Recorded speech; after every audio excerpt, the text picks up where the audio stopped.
daga ƙarshe akwai wasu tasa-tasai da na ta samu, amma dai kila ba lokacin da zan yi musu bayani su gane. Wayannan 'yan abubuwan da aka taso da su daga baya na maganan zarge-zargen ko an ci kuɗi ko an kawo kuɗaɗe ko daloli, ana magana ko 50,000. Cito ni na yi alkawari insha Allah ta'ala, kuma ina fata Allah ya taimake ni in cika, cewa ni ba zan kare kaina ba, ba da zan in kare kaina.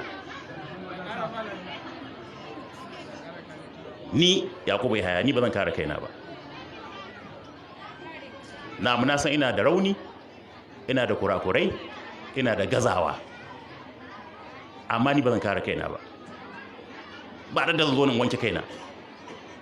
Amma ina da addu'a kuma ina yi kuma zan ƙara.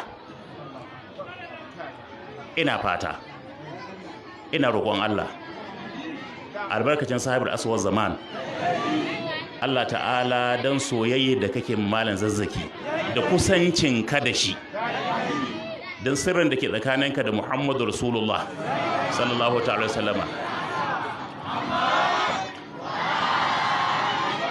don wurarenka masu tsarki da watanninka masu alfarma, Allah madaukakin sarki, domin waliyanka da salihan bayanka, ina kamun kafa, ina roƙon Allah ina roƙonka ka karɓa mani a daidai wannan lokaci. Allah ka karɓa mani duk mutanen da suke karɓar kuɗi a harkan nan da sunan malam ko da sunan harka ko da sunan shahidai ko 'ya'yan shahidai, a ofisoshin gwamnati ne ko a masarautun sarakuna ne ko a ofisoshin jakadanci ne ko kuma a hauzozi ne ko a mu'assasati ne ko a hannun wasu maraji'ai ne, Allah masu karɓa da wa'annan unwani da wannan suna, ina roƙonka Allah maɗaukakin sarki ka tona musu asiri.